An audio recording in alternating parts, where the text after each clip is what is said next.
Boa noite. Mais um passinho, né? Eu acho que sexta-feira foi muito gostoso, né? Muita luz, muito gostoso. Eu peço desculpa, porque de vez em quando me falam que eu coloco muita coisa e atropela e não entendem, etc, etc. Desculpa, porque eu fico tão entusiasmado com as coisas que eu aprendo que eu quero passar. E às vezes eu passo, eu sei que às vezes passa demais, mas a gente volta.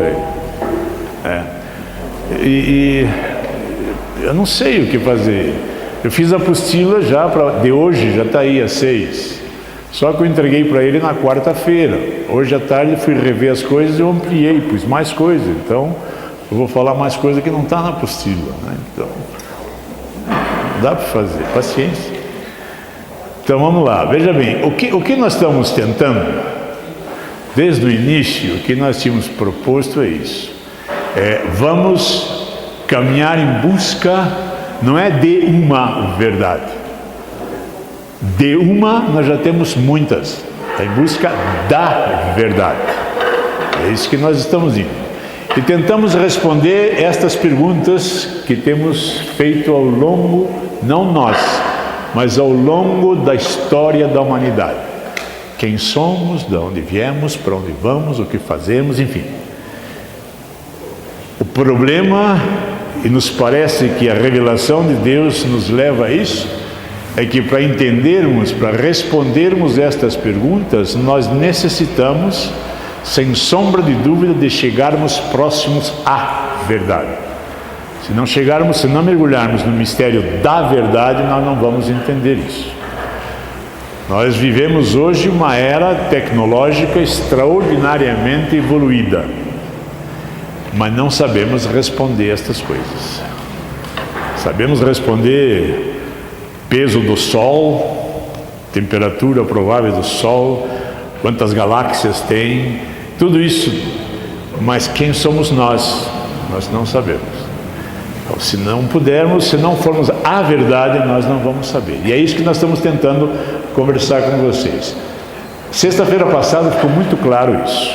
O mistério do humano só se revela no mistério da palavra encarnada. Não existe outra forma.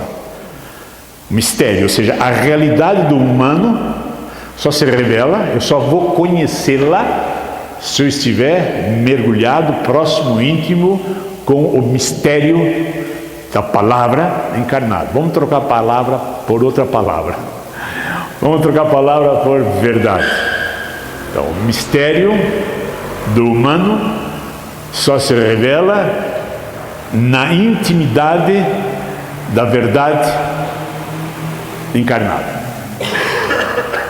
Verdade logos. Então, o mistério do ser humano, a realidade humana só vai ser revelada para ele mesmo se ele estiver em intimidade com o logos, com a verdade. E a verdade é Deus. Verdade era Deus e estava com Deus, sempre foi Deus. Então, se eu não estiver em contato com Deus, eu não gosto de usar muita palavra Deus, que Deus, não sei para vocês, para mim vem à tona muito assim, algo piegas, sabe? Assim, como é que chama aquelas pessoas que vivem? Carola. Parece coisa muito meio carola, sabe? Deus. Nós vulgarizamos tanto que Deus ficou um negócio meio... Então, por isso a gente usa logos, verdade, né? Assim, confunde um pouco, né? E esclarece para nós. Então, o mistério do ser humano, isto é uma verdade. E por que é a verdade? Porque as verdades que temos não nos explica isso. Não nos explica, não abre as dobras desta realidade. Eu tenho que mergulhar na verdade, senão eu não vou entender. Isso que ficou na sexta-feira passada muito claro. E ficou claro também que Deus comunica o seu mistério pela sua palavra. Está claro? Pela sua palavra. A sua palavra, historicamente, teve uma presença física em Jesus de Nazaré. Mas a palavra de Deus não se limitou e não se limita em Jesus de Nazaré. Jesus de Nazaré nos trouxe, nos revela humanamente a palavra.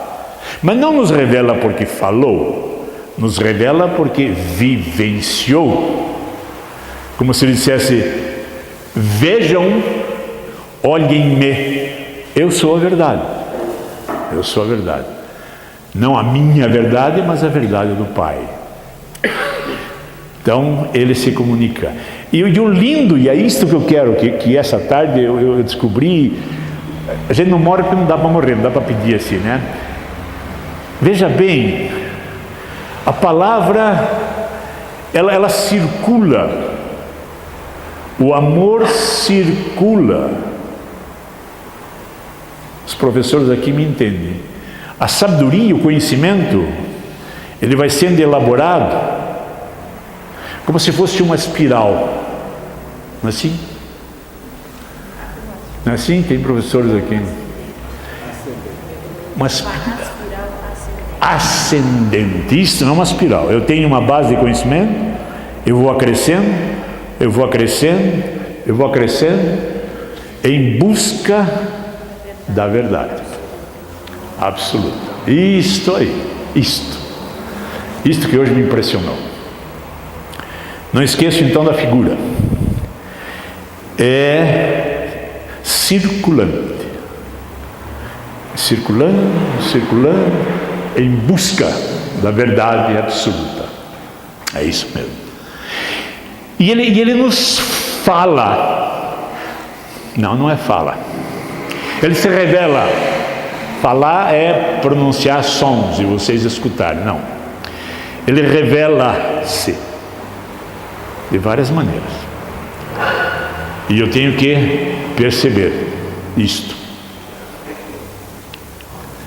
Vamos indo devagarinho. O interessante é que esse tipo de relacionamento de Deus comigo é algo que só vai acontecendo no coração. Esse tipo de relacionamento. Não é, como nós dissemos, conhecimento científico. Porque o conhecimento científico eu vou elaborando, eu vou justificando com resultados de experiências e vou mostrando.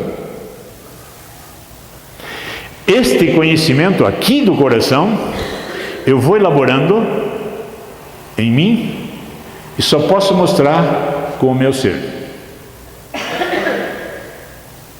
Eu não tenho forma de experimentar isto em laboratório e mostrar.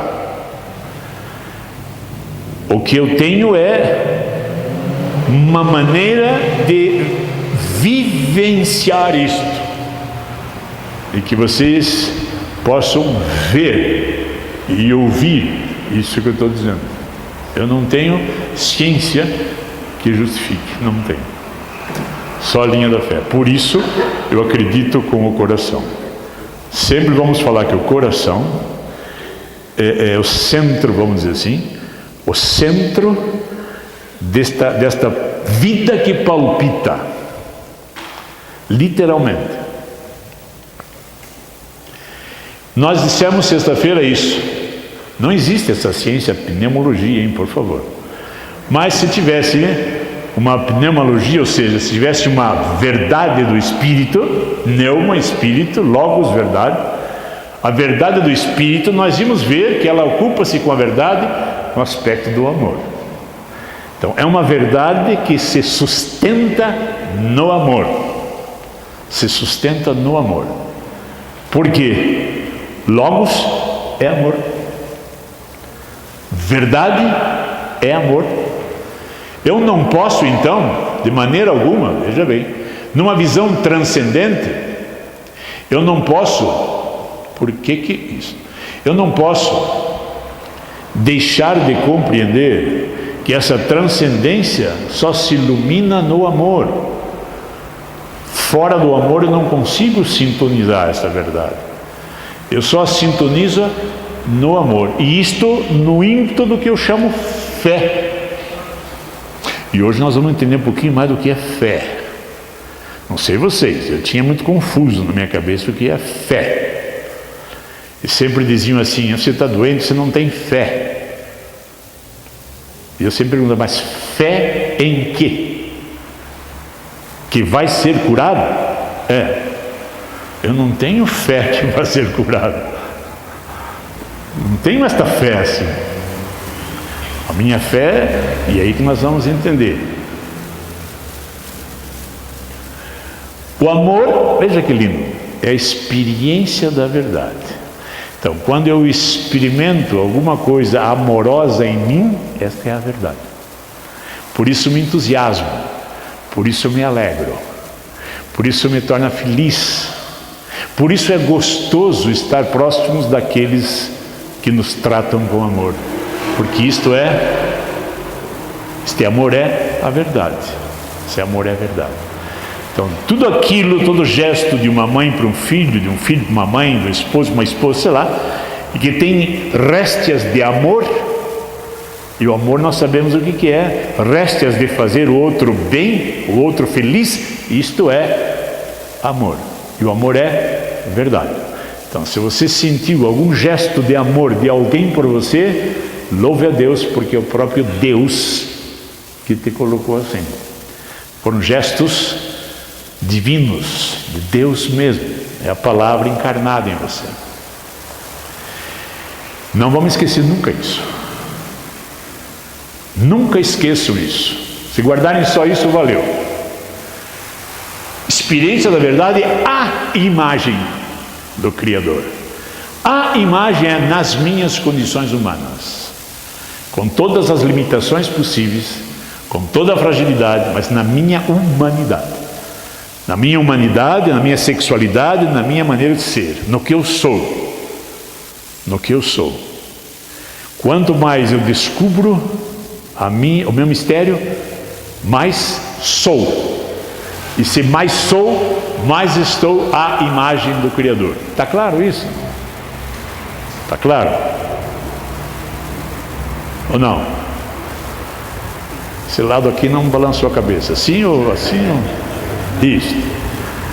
Então, se a imagem quer dizer do jeito dele, da natureza dele, quanto mais humano eu for, quanto mais eu me humanizo, mais próximo eu estou da sua imagem. Mas não vamos esquecer que é conforme a sua semelhança. Conforme é nos conformes, é na conformidade, é da mesma forma, do mesmo jeito. Do mesmo jeito que eu expresso um gesto de amor com vocês, é o mesmo jeito que Jesus tem com o Pai. E o Pai com ele. Então, se eu os trato com carinho, é como o filho trata o pai, como o pai trata o filho. E como nós nos tratamos. Se eu não faço acepção de pessoas, se eu não me preocupo nem com o seu pecado, nem com a sua injustiça, nem com a sua ofensa, eu estou sendo semelhante à imagem do Criador, porque ele não vê isso. Ele vê muito mais do que isso em mim. E eu tenho que ver em vocês muito mais do que eu vejo simplesmente corporeamente. Porque vocês transcendem tudo isso. E eu tenho que perceber essa transcendência.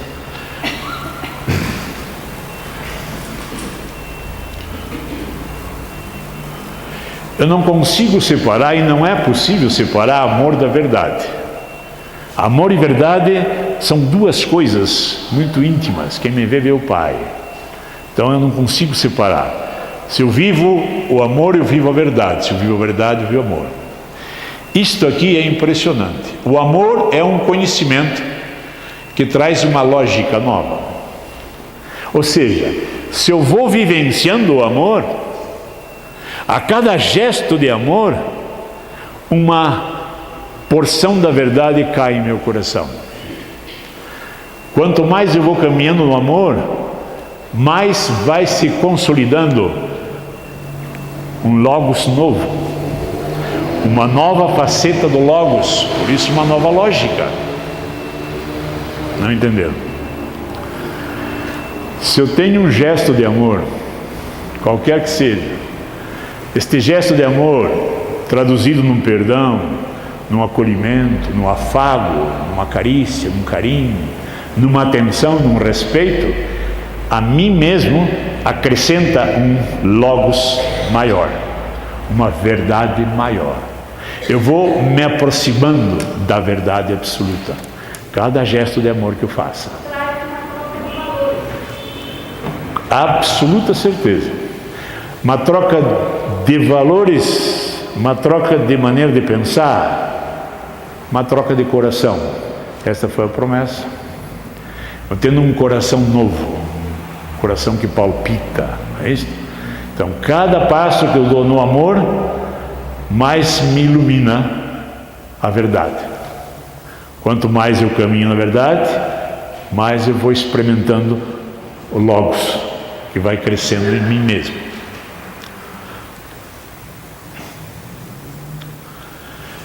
Realmente é isso. A fé vai iluminando a razão, e aqueles lugares onde eu encontro incertezas, ela vai me clareando. A cada passo que eu dou no amor, um logos, uma verdade maior me é acrescida no coração, e uma incerteza maior me vem na razão. E assim vai clareando esta razão, passo a passo. E as incertezas vão diminuindo. E a certeza do logos, da verdade absoluta, vai crescendo em mim, passo a passo. Nós temos uma tendência hoje em dia, realmente. E qual é? Aceitar como verdade apenas a tecnologia. É verdadeiro aquilo que se consegue construir e medir com a sua ciência. Como nós não conseguimos definir vida com a ciência, somos anárquicos. Não sei de onde vim, não sei para onde vou. Já vimos sexta-feira, no aspecto social a mesma coisa. Se vocês hoje aqui no Brasil, agora, me disserem quem são vocês, como cidadãos, eu vou começar a acreditar. E não é só no Brasil, em qualquer país. Quem sou eu na sociedade? É confuso. Aonde começou a sociedade? É confuso. No aspecto psicológico e assim por diante, como falamos sexta-feira passada. Então a ciência, ela não consegue me quantificar e qualificar as minhas incertezas. A ciência não me diz, me perdoe, há vida depois da morte ou não há vida, eu não sei. Sinceramente não sei. E vem todos aqueles aspectos doutrinários, não me pergunte que eu não sei responder. Se anjo tem asa ou não tem asa, se querubim, eu não sei. Isto realmente, para mim, é inexplicável. E nem luz para mim ainda teve, não sei dizer isso para vocês. Estou caminhando, acreditando nas coisas básicas de que eu vim nas mãos de Deus. O resto, se ele quiser me explicar, ele explica. Se não quiser, fica sem explicar. A razão sob o peso de tanto saber, veja bem, em vez de exprimir melhor atenção para a verdade, curvou-se, as ciências, né? Curvou-se sobre si mesma, tornando-se incapaz, com o passar do tempo, de levantar o olhar para o alto e ousar atingir a verdade do ser. Realmente, você vê hoje um palestrante, sei lá, alguém que vai dar uma palestra, eu tenho visto isso, fala de uma forma tal, numa altura tal, mas numa altura que não permite levantar os olhos para o alto. E tudo ele sabe, tudo ele define, tudo tem justificativa e a gente percebe que não é isto. Tanto é que na bioética, na ética, a ciência do momento, vamos dizer assim, a ciência da dignidade, a ciência da responsabilidade, a ciência que está chamando a atenção, onde está embasado firmemente na filosofia. Nós temos Van Potter, que é um dos pais da bioética, um dos que lançou o nome bioética, e ele lançou justamente por isso. Tem que ter uma ponte entre a tecnologia e ciências tecnológicas e e o humano. Claro, se não olharmos o humano como humano, não vamos chegar nunca, em parte nenhuma. E ele mesmo falou isso. Tem que levantar os olhos para o alto e... Então, a luz da razão não consegue iluminar suficientemente o futuro. Este, no fim das contas, permanece na obscuridade e deixa o ser humano no temor do desconhecido. E é isso que nós estamos caminhando. Nós sabemos muito de muito pouco. Isso ficou claro nos cursos de especialização. Hoje nós sabemos muito de quase nada. Hoje nós damos uma especialização em ortopedia da mão do sexo masculino de 30 a 40 anos, do dedo mínimo. Quer dizer, a coisa vai indo. O dedo mínimo, nesta faixa etária do ser masculino, sabem tudo. Mas é quase nada. E vai chegar um momento que não vamos saber nada de quase tudo.